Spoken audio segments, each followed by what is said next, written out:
दूसरे दौर के लॉकडाउन के बाद तीसरा दौर शुरू हुआ है। सरकार कहती है खोला जा रहा है। जो जिस एक चीज को सबसे पहले खोला जा रहा है वो कौन सी है? शराब। हम यहां दिल्ली में रेड जोन में हैं। चाय की दुकान नहीं खुली है। सामने जाके आप ठेले पे आइसक्रीम नहीं खरीद सकते, आइसक्रीम वाला नहीं है, लेकिन शराब की दुकान खुली है। राज्य सरकारें कहती हैं केंद्र ने आदेश दे दिया इसलिए हमने खोल दी है। मजे की बात है केंद्र के आदेश में शराब की दुकान का कहीं जिक्र भी नहीं है, मना भी नहीं है, क्योंकि ऐसे आदेशों को हल्के हाथ से दिया जाता है। कहीं एक छुपा सा दबा के कहीं है कि इस तरह की दुकानें खुली जा सकती हैं, उसमें भी शराब की दुकान का जिक्र नहीं है। लेकिन जैसे ही वो ऑर्डर आया, क्योंकि पिछले ऑर्डर में लिखा था शराब की दुकानें देश में कहीं नहीं खुलेंगी, जैसे ही ये ऑर्डर आया कि और शराब की दुकान पे जो बैन पिछले ऑर्डर में था हट गया, सब सरकारें दनादन रातों रात शराब की दुकान खोलने में जुट गई। जैसे लार लपक रही हो सारे मुख्यमंत्रियों की, कब शराब का मौका आएगा। अब ये नहीं कि वो खुद बेचारे पीना चाहते हैं, उसमें से कोई पिए ना पिए मेरे को उससे कोई मतलब नहीं है, लेकिन हर सरकार की निगाह शराब के पैसे पे है। और खेल असली ये है, आप ही सोचिए, एसेंशियल कमोडिटीज खोली गई, किताब की दुकान खोली गई, उसके साथ साथ में शराब की दुकान भी खोली गई। क्यों? क्योंकि हर राज्य को इससे रेवेन्यू आता है, हर राज्य की निगाह इस पे रहती है कि ले दे के पैसा तो भाई शराब से ही आएगा। अब आप समझिए कैसा देश हमने बनाया है। पैसा आएगा, इनकम आएगी तो शराब से आएगी। मुझे तो बहुत समय से लगता है कि इस एक्साइज ड्यूटी को निकाल के सेंटर के उसमें डाल देना चाहिए। कम से कम राज्य सरकारों की निर्भरता तो शराब पे खत्म होगी, और राज्य सरकारों का जितना पैसा कम हो उसके हिसाब से केंद्र सरकार उनको कॉम्पेंसेशन दे दे। कम से कम जहर को प्रमोट तो ना करें। इस पूरे लॉकडाउन में महिलाएं एक चीज से खुश थी कि चलो शराब तो बंद हुई है, लेकिन खोला गया है उसको सबसे पहले खोला गया। और अगर शराब खुल सकती है तो भाई फिर आइसक्रीम का ठेला क्यों नहीं खुल सकता? फिर भाई वो गोलगप्पे वाला क्यों नहीं खुल सकता? आप जरा सोचिए। और फैक्ट्री क्यों नहीं खुल सकती? इसके बारे में विचार कीजिए, क्योंकि शराब इतना बड़ा संकट है देश का जिसके बारे में बात करने को कोई तैयार नहीं है। प्रोग्रेसिव लोग भी कई बार बात करने को तैयार नहीं होते। तमाम सर्कल्स में जहां बात होनी चाहिए, ये नैतिक सवाल नहीं है। प्रॉब्लम ये नहीं, आप ऐसा ना समझिए मैं नहीं पीता इसलिए समझता हूं कोई भी ना पिए। मैं कोई नैतिक जजमेंट नहीं दे रहा हूं। पिए ना पिए आपकी अपनी मर्जी है। ये स्वास्थ्य का मामला है, और उससे बड़ा ये समाज का मामला है, औरतों का मामला है, बच्चे जिनको अपना पिता नहीं मिल रहा होता है उनका मामला है। उसके बारे में बात करनी चाहिए, इसलिए शराब के मैंने जिक्र किया। जो मैंने आज सवाल पूछा है, क्या इस देश में बंधुआ मजदूर की तरह रखा जा रहा है आप्रवासी मजदूर को? यह सवाल पे मैं चर्चा करना चाहता हूं। आपने गिरमिटिया शब्द सुना है? गिरमिटिया मजदूर, गिरमिटिया कहा जाता है जिसे अंग्रेजी में इंडेंचर्ड लेबर कहा जाता था। अंग्रेजों के जमाने में सिस्टम होता था कि भारत से मजदूरों को लगभग बंधुआ मजदूर की तरह लेके जाते थे। उसको मॉरिशस में, फिजी में, वेस्ट इंडीज, ट्रिनिडाद टोबैगो वगैरह वहां पे, दक्षिण अफ्रीका में भी लेके गए, थोड़े से श्रीलंका में भी गए। इन्हें एक एग्रीमेंट साइन करवा लेते थे। एग्रीमेंट साइन करने वालों को पता भी नहीं होता था कहां साइन कर रहा है। वो सोच रहा होता था वो कलकत्ता जा रहा है, पता लगा उसको ट्रिनिडाद लेके चले गए। ये कहलाते थे इंडेंचर्ड लेबर। कॉन्ट्रैक्ट पे लिखा होता था कि मैं 5 साल के लिए स्वेच्छा से, अपनी इच्छा से मैं जा रहा हूं वहां पे। मुझे प्रतिदिन प्रति महीना 8 रुपए तनख्वाह मिलेगी और मुझे वापसी का किराया मिलेगा। ये वो सब बातें लिखी रहती थी। एक बार साइन हो गया और चढ़ गया, फिर किसने देखा कौन सा कॉन्ट्रैक्ट? उसके बाद वहां रख लिया। आने कभी नहीं दिया जाता था। सिर्फ एक केसेस में कोई वापस आया था, नहीं तो कभी वापस नहीं आने दिया जाता था। यह कहलाता था इंडेंचर्ड लेबर का सिस्टम। लगभग गुलामी जैसी व्यवस्था थी, और शुरू इसलिए किया गया क्योंकि अमेरिका में गुलामी बंद हुई थी और इसलिए अब यहां दूसरी गुलामी चाहिए थी। ये गुलामी की व्यवस्था थी। ये शब्द गिरमिटिया पता है कहां से आता है? हिंदी में उसको गिरमिटिया मजदूर बोलते थे। मुझे पता नहीं था, मैं सोचता था गिरमिटिया कहां से आया। ये गिरमिटिया आया है एग्रीमेंट से। मजदूर कहते थे मैंने गिरमिट पे अंगूठा लगाया है, गिरमिट किया हुआ है मैंने, उससे गिरमिटिया मजदूर बना था। ये गिरमिटिया मजदूर बंधुआ मजदूर था। और आज भारत में जो हम प्रवासी मजदूर के साथ कर रहे हैं, देख के मुझे बिल्कुल लगता है ये तो वही गिरमिटिया मजदूर का सिस्टम हमने शुरू कर दिया इस देश में। हमने ऐसी व्यवस्था बना दी है जिसमें सब लोग वो ही हैं जो कि एक तरह से उनको बंधक की तरह से रखा हुआ है हमने इस देश में। स्थिति क्या है, कितने प्रवासी मजदूर हैं, उनकी क्या स्थिति है और उन्हें वापस कैसे लिया जा रहा है, उसके बारे में कुछ तथ्य मैं आपके सामने रखूं। देश में प्रवासी मजदूर कितने हैं इसके ठीक ठीक आंकड़े नहीं है, लेकिन अनुमान लगाया जाता है देश के अंदर कोई 12 करोड़ के करीब प्रवासी मजदूर हैं। अब इनमें से बहुत वो भी लोग हैं जो खेती के अंदर मजदूरी करने जाते हैं, वो हैं जो गन्ना काटने जाते हैं, तमाम तरह के मजदूर इसमें हैं। उनमें से कितने मजदूर हैं जो इस वक्त फंसे हुए हैं, जो रातों रात जिनका रोजगार खत्म हो गया है? कम से कम 4-5 करोड़ मजदूर हैं जो इस वक्त कहीं ना कहीं फंसे हुए हैं, जो बेरोजगार हो गए हैं, जिनके पास कुछ न तो आय है, अधिकांश के पास खाने के लाले पड़े हुए हैं, घर से बाहर नहीं निकल सकते, कोई उनको खाने की व्यवस्था नहीं कर रहा।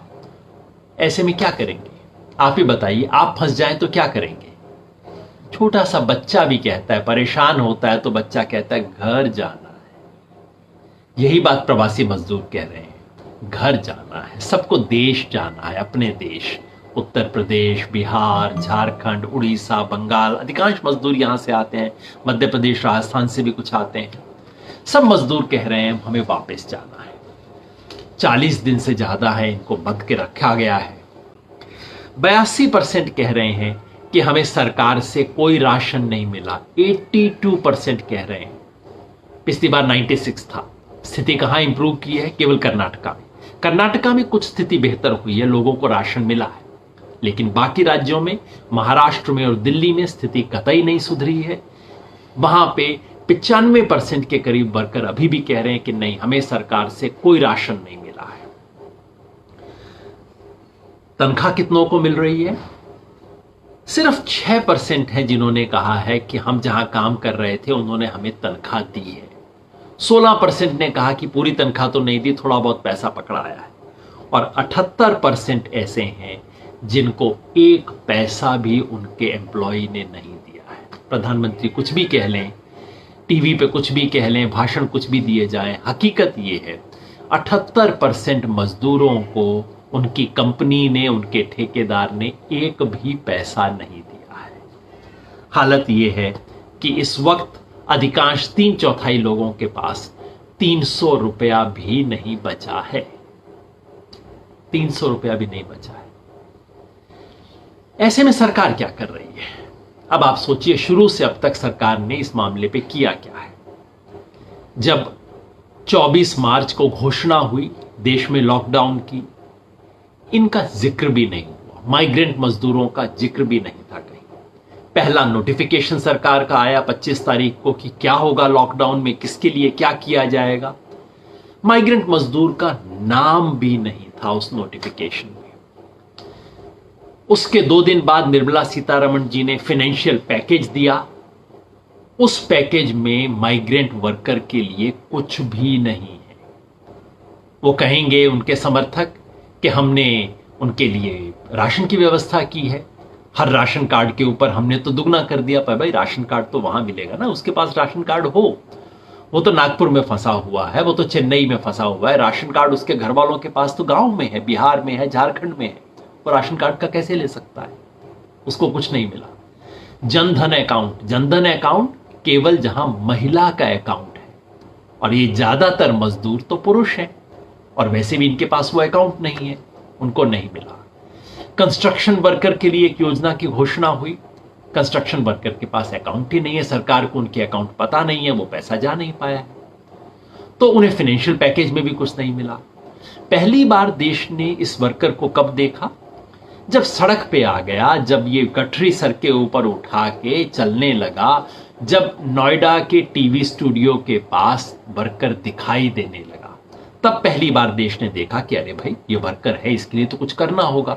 जब हजारों हजार लोग यहां गाजियाबाद बॉर्डर पे इकट्ठे हो गए, टीवी पे खबर आने लगी, तब सरकार ने कहा कुछ करना होगा। और क्या किया? रिलीफ नहीं किया। क्या किया कि इनमें से कुछ लोगों के लिए बस कर दी उत्तर प्रदेश सरकार ने, और बाकियों को पकड़ के नजदीक के स्कूल में बंद कर दिया गया कि आप अंदर रहिए, बाहर आने की जरूरत नहीं है। यह व्यवस्था हुई और खबर आनी बंद हो गई। लोगों का जाना बंद नहीं हुआ। जो जो लोग गांव से रिपोर्ट कर रहे हैं, जहां जहां सड़कों से रिपोर्ट आ रही है, बरखा दत्त बहुत शानदार रिपोर्टिंग आजकल कर रही हैं, और वो हर जगह से कह रही है मुझे तो हर जगह पैदल जाते हुए लोग दिखाई दे रहे हैं, साइकिल पे जाते हुए लोग दिखाई दे रहे हैं। हमारे साथी विनोद कापड़ी जी अभी कल वापस आए हैं, लोग साइकिल पे, 2 लोग, एक पूरी 7 लोगों की टीम दिल्ली से बिहार तक गई, 1200 किलोमीटर उनके साथ यात्रा करके आ रहे हैं। तो ये सब तो चल रहा है, बस हाँ अब टीवी से गायब हो गई, और टीवी से गायब हो गई तो समस्या खत्म। बार बार हम लोग कहते रहे, 2 चीजों की मांग सब लोग करते रहे, 3 चीजों की। पहला ये कि राशन कार्ड सब व्यक्तियों को दे दिए जाए, चाहे उनके पास कार्ड हो ना हो, इमरजेंसी स्लिप बना के दे दी जाए। नहीं किया गया। इतनी रिक्वेस्ट करने के बाद ये अभिजीत बैनर्जी ने कह दिया, अमर्त्य सेन ने कह दिया, चौधरी कहते रह गए, नहीं सुना गया। दूसरी अनुरोध ये था कि केंद्र सरकार ये घोषणा कर दे कि मिड डे मील स्कीम जिस जिस स्कूल में है वो स्कूल खाना खिलाया करेगा। केंद्र सरकार ने कहा राज्य सरकारों का काम है, हमारा कोई काम नहीं है, और हाँ राशन आप देना चाहते हैं आप उनको दीजिए, हमारा काम नहीं है। राज्य सरकारों ने कहा ठीक है बांटने का काम हम कर देंगे, आप राशन दे दीजिए, आप गेहूं दे दीजिए, चावल दीजिए। केंद्र सरकार ने कहा लोगे तो बाजार दाम पे हम देंगे तुम्हारे को। अब देखिए इतने बड़े संकट में उन लोगों के लिए जिनका हमने अपने निर्णय से जिनके पेट पे लात मारी है, उनको गेहूं और चावल उपलब्ध करवाया जाए, इसके बारे में सरकार कहती है कि बाजार दाम पे देंगे तुमको, नहीं तो नहीं देंगे। ये खेल चल रहे थे। तीसरी मांग जो हम बार बार करते रहे कि ट्रेन चला दीजिए, जिन लोगों को घर जाना है घर जाने दीजिए। मजदूर कह रहे थे कि मैं यहां मुंबई में मरना नहीं चाहता, मैं पुणे में मरना नहीं चाहता, मरना ही है तो मैं गांव जाके मरूंगा, लेकिन ट्रेन नहीं चलेगी। और हम जैसे लोग जो कहते रहते थे उनके ऊपर उछल उछल के ये टीवी एंकर और बीजेपी के प्रवक्ता कहते थे अरे आप तो राष्ट्रहित के खिलाफ में बात कर रहे हो, क्वारंटाइन खत्म हो जाएगा, इससे तो कोरोना वायरस वापस आ जाएगा। और मैं बार बार कहता था भाई जितना जल्दी कर दोगे उतना कोरोना वायरस फैलने का खतरा कम है, क्योंकि अभी तो देश में स्प्रेड बहुत कम है। जब लॉकडाउन शुरू हुआ तो पूरे देश में सिर्फ 500 लोगों का इंफेक्शन था। क्या चांस था?